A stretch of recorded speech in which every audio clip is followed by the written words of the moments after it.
Collector గారికి నా యొక్క ప్రత్యేకమైన హృదయపూర్వక నమస్కారాలు అండి. అదేవిధంగా మన పోలవరం జిల్లా సబ్ కలెక్టర్ గారికి, ఈఓ గారికి నా యొక్క హృదయపూర్వక నమస్కారాలు.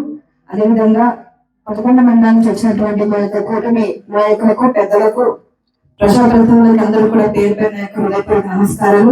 ప్రత్యేకించి నూతన జిల్లాని ఏర్పాటు చేసుకున్నటువంటి మండలాన్ని ఏర్పాటు చేసుకున్నటువంటి గుత్తేడు మండల ప్రజలందరూ కూడా నా యొక్క హృదయపూర్వక నమస్కారం తెలియజేస్తా ఉన్నాను. మీ అందరికి అప్పుడే ఆకలి వేస్తున్నాం, అందరు సైలెంట్ ఉన్నారు. మనం మండలం చేసుకున్నాం, ఎంత సంతోషంగా ఉన్నారు మీరందరూ. అన్నం తినకపోయినా ఏం కాదు. మీకు తెలుసు, ఇప్పుడే చెప్తున్నారు, వైరామవరం మండలం వెళ్ళాలంటే మా జేబులు ఖాళీ చేసుకుంటాం. అక్కడికి వెళ్ళినాక అధికారులు ఉండకపోతే ఉసురునయ్యి అన్నం కూడా తినకుండా మళ్ళీ ఇంటికి వచ్చినటువంటి పరిస్థితులు. కానీ ఈ రోజు ఏమైంది, మీ వద్దకి మీ కాళ్ళ దగ్గరకే మండలాన్ని తీసుకొచ్చాం. హ్యాపీనా? మన ముఖ్యమంత్రి గారు నారా చంద్రబాబు నాయుడు గారు మండలాలు ఎక్కడైతే దూర దూర ప్రాంతంలో ఉన్నాయో అవన్నీ కూడా ప్రపోజల్స్ పెట్టమని కలెక్టర్ గారికి ఉత్తర్వులు జారీ చేశారు. దాని ప్రకారంగా ఎమ్మెల్యే గారు మీ పరిధిలో మనకి ఏమైనా మండలాలు చేయాల్సినటువంటి అవసరం ఏమైనా ఉందా? గుట్టేడు, పాతకోట, వైరామవరం మండలం అప్పర్ లోయర్ ఉంది కదా, దాన్ని మనం మండలం చేసుకున్నామని సార్ చెప్పడం జరిగింది. దాని ప్రకారంగా అప్పుడు ఉన్నటువంటి పిఓ గారు కట్టా సింహాచలం గారు, సబ్ కలెక్టర్ గారు కల్పశ్రీ గారు వారి యొక్క ఆధ్వర్యంలో ఇక్కడ ఉన్నటువంటి పెద్దలతో మీటింగ్ ఏర్పాటు చేసి మీకు మండలాన్ని ఇవ్వడానికి మేము ప్రణాళికను తయారు చేస్తా ఉన్నాం, మీకు సమ్మతమా కాదా అని అడగడం జరిగింది. దాని ప్రకారంగా మేమందరం ఏకీభవించి ఈ రోజు గుట్టేడు మండలం మనం చేసుకున్నాం. ఓన్లీ మండలం ఒకటే చేసుకున్నామా, జిల్లా కూడా తెచ్చుకున్నాం. ఇప్పుడే అన్నారు మీరు అందరూ, ఎమ్మెల్యేగా నేను పాడేరు వెళ్ళాలంటే ఒక రోజు వెళ్ళి 2 రోజులు రెస్ట్ తీసుకుంటాను, అంత దూరం. అలాంటిది సామాన్యమైనటువంటి మీరు ఇంకెంత ఇబ్బంది పడతారు? ఒక సదరన్ సర్టిఫికేట్ కోసం, లేకపోతే కలెక్టరేట్ ఏదైనా పని కోసం, ఇతర పని కోసం పాడేరండి 2 రోజులు అక్కడ ఉండి వచ్చేటువంటి పరిస్థితులు. కానీ ఈ రోజు మన ముఖ్యమంత్రి గారి సారథ్యంలో ఆయన అన్నారు, మన రంపచోడవరాన్ని ప్రత్యేక జిల్లా చేస్తామని మాట ఇచ్చిన దాని ప్రకారంగా ఈ రోజు మన రంపచోడవరాన్ని పోలవరం జిల్లాగా మనం తెచ్చుకున్నాం. ఇదంతా కూడా మీరందరి సపోర్ట్ వల్ల, మన కలెక్టర్ గారి సపోర్ట్ వల్ల మనకి జరిగింది ఈ యొక్క గొప్ప విషయం. అదేవిధంగా అసెంబ్లీకి వెళ్తే చాలా మంది మిగతా ఎమ్మెల్యేలు అడుగుతారు, మీ ఎన్ని మండలాలండి అని. మా 11 మండలాలండి అంటున్నారు. 11? ఇప్పుడు మళ్ళీ ఇంకో మండలం చేసుకున్నామండి, 12 అంటున్నారు. అంటే 2 ఎమ్మెల్యేలు చేయాల్సినటువంటి పని ఒక ఎమ్మెల్యే గారు చేస్తున్నారు. అవునా కాదా? ఈరోజు నిజంగా చాలా సంతోషం అండి. ఎమ్మెల్యేగా మీరు ఎట్లాగైతే ఓట్లేసి నమ్మి గెలిపించినారో అది ఈ మండలం, ఆ జిల్లా చేస్తే నాకు మనస్ఫూర్తిగా అప్పుడే చాలా హ్యాపీగా ఉంది. అంటే నాకు ఎమ్మెల్యేగా చేసేది నాకు చాలు అన్న తృప్తి. మీకు తెలుసు, నేను ఎలక్షన్ టైంలో ఇక్కడికి వచ్చిన వెంటనే రోడ్డు సమస్య, అదేవిధంగా మాకు మండలం కావాలని మీరు అడగడం జరిగింది. దాని ప్రకారంగానే సంవత్సరంలోనే మీకు మండలం తీసుకొచ్చాం. అదేవిధంగా ఇక్కడ ఈ సంవత్సరంలో మనం చేసినటువంటి కొన్ని వర్క్స్ మీకు తెలియజేయాలనే ఉద్దేశంతో ఇప్పుడు నేను చెప్తా ఉన్నాను. జస్ట్ ట్రైబల్ వెల్ఫేర్ డిపార్ట్మెంట్ నుంచి ఆకుమామిడి కోట టు పాత కోట వరకు 4 కోట్ల రూపాయలతో రోడ్డు వేసాం. తెలుసా తెలీదా మీకు? బాగుందా లేదా రోడ్డు? అది మన కూటమి ప్రభుత్వం హయాంలో ట్రైబల్ వెల్ఫేర్ డిపార్ట్మెంట్ నుంచి మనం తీసుకొచ్చినటువంటి రోడ్డు. అదేవిధంగా జీ వట్టిగడ్డ సిసి రోడ్ 35 లక్షలు, ఇది పూర్తి చేశాం. తర్వాత రావడికోటలో మల్టీపర్పస్ బిల్డింగ్, తంగేడుకోట గంధమూరులో మల్టీపర్పస్ బిల్డింగ్, ఇది మల్టీపర్పస్ బిల్డింగ్ ఒక్కోదానికి 60 లక్షల రూపాయలు. ఇలాగా మన వైరామవరం మండలంలో దాదాపుగా చాలా మల్టీపర్పస్ బిల్డింగ్ మనం తీసుకొచ్చాం. అది ఎక్కడంటే జలగలోవా, విలహర్తి, దారులోవా, చింతకొయ్యలు, తంగడికోట, రెడ్డినగర్, డొంకరాయి, గొందికోట, మట్లపాడు, ఇలా ప్రతి గ్రామ పంచాయతీలో కూడా మల్టీపర్పస్ బిల్డింగ్ మనం తీసుకొచ్చాం. దీని వల్ల ఉపయోగం ఏంటంటే మనం పండించేటువంటి పంటలు కానీ, చిన్న చిన్న మీటింగ్స్ అని కానీ, ధాన్యం అని కానీ స్టోర్ చేసుకోవడం ఉపయోగపడతాయి. ఈ మల్టీపర్పస్ బిల్డింగ్ అన్ని రకాలుగా మనం వాడుకోవచ్చు. ఏదైనా మీటింగ్ పెట్టుకోవడానికి నేను చెట్ల కింద పెట్టుకుంటున్నారు, ఆ బిల్డింగ్ మనం మీటింగ్ పెట్టుకోవడానికి కూడా వాడుకోవచ్చు. ఈ విధంగా చాలా చోట్ల మన గుట్టేడు మండలం వైరామవరంలో మల్టీపర్పస్ బిల్డింగ్ మనం తీసుకొచ్చాం.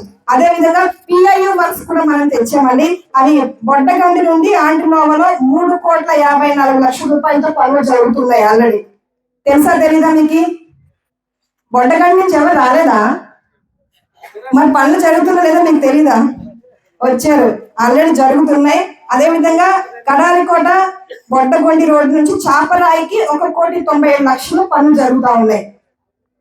అదే విధంగా పులుసుమావిడి నుండి దొరగొంది 4,18,00,000 ఫారెస్ట్ క్లియరెన్స్ లేక కొంచెం పెండింగ్ లో ఉంది. అది కూడా క్లియర్ చేసి రోడ్ వేయించే బాధ్యత మేము తీసుకుంటాం. అదే విధంగా సింగవరం నుండి నెల్లికోట వయా దద్నికువాడతో 1,97,00,000 తార్ రోడ్డు పూర్తి చేశాం. ఆల్రెడీ ఇనాగ్రేషన్ మా వాళ్ళు కూడా చేసేసారు దద్నికువాడ రోడ్డు. అదే విధంగా ఇర్లవాడ నుండి కొరమతి గొంతు నుండి పాముగొంది 90,00,000 పెట్టుబడి పనులు ఆల్రెడీ జరుగుతూ ఉన్నాయి. ఎడ్లకొండ టు గురకనూరు 3 కోట్ల తాల్ రోడ్ వర్క్ జరుగుతూ ఉన్నాయి. ఈ విధంగా ఇంకా చాలా వర్క్స్ కూడా ఆల్రెడీ ప్రపోజల్ లో ఉన్నాయి, వర్క్ చేయడానికి సిద్ధంగా ఉన్నాయి. అయితే మీరు ఇప్పటికే ఎమ్మెల్యేగా సంవత్సరంలో మీరు ఏం చేయడం అన్నది లేదు.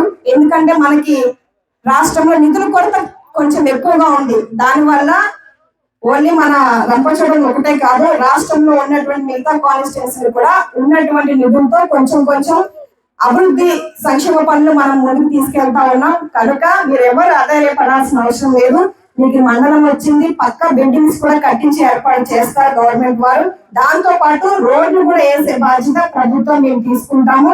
అదే విధంగా రాబోయే రోజుల్లో ప్రతి గ్రామానికి మంచినీటి వాటర్ ట్యాంకులు కూడా ప్రతి గ్రామానికి శాంక్షన్ అయ్యి కొన్ని గ్రామాల్లో ఆల్రెడీ కడుతూనే ఉన్నారు.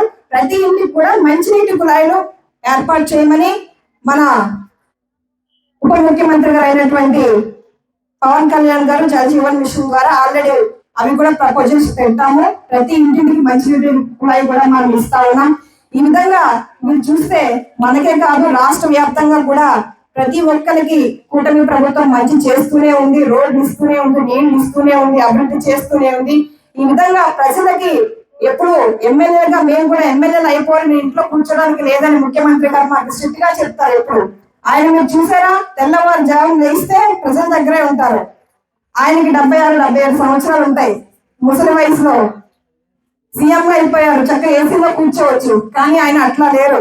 ఈ వయసులో కూడా కొత్త ఆలోచనలు, రాష్ట్రానికి ఏదో చేయాలి, ప్రజలకు అందుబాటులో ఉండాలనేటువంటి ఒక తపన మన ముఖ్యమంత్రి గారి సారథ్యంలో మన రాష్ట్రం ఎంతగానో ముందుకెళ్తా ఉంది. రాబోయే రోజుల్లో మన ఏజెన్సీ ప్రాంతం అంటే కూడా ఎంత మక్కువ మీకు జిల్లా చేసినప్పుడే అర్థమై ఉంటుంది.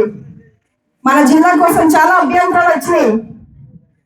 అంటే పక్కన ఉన్న కాన్స్టిట్యున్సీ కూడా ఇక్కడ కలపాలని, లేకపోతే అక్కడ జిల్లా చేసి మనల్ని అక్కడ కలపాలని చాలా ప్రయత్నాలు చేశారు. కానీ ముఖ్యమంత్రి గారికి ఏజెన్సీ ప్రజలన్నా గిరిజనులన్నా చాలా ఇష్టం. దానికి నిదర్శనమే ఈ రోజు పోలవరం జిల్లా. సంతోషమా కాదా? కనుక ఇంత చేస్తున్నటువంటి మన ముఖ్యమంత్రి గారికి ఎప్పుడు మీరు రుణపడి ఉండాలని మనస్ఫూర్తిగా కోరుకుంటా ఉన్నాం. అదే విధంగా మీరు చూస్తే ఇప్పుడు మన గుర్తేడు అంటే అక్కడి నుంచి అంబులెన్స్ నుంచి రావడానికి చాలా ఇబ్బంది. మన ఐటీడీ అంబులెన్స్ కూడా రిపేర్ లో ఉన్నాయి, లేక చాలా ఇబ్బందులు పడతా ఉన్నాం. అలా కూడా ఇప్పుడు వచ్చి మన వైరావరం గుర్తేడు మండలాన్ని కలిపి 35 వరకు మన సొంత వెహికల్ అంబులెన్స్ ద్వారా మనం మృతదేహాలు కూడా చేర్చడం జరిగింది.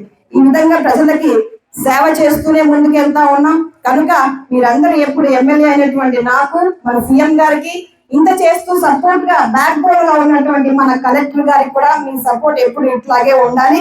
కేవలం మీ ఎంకరేజ్మెంట్ ఉంటే చాలు.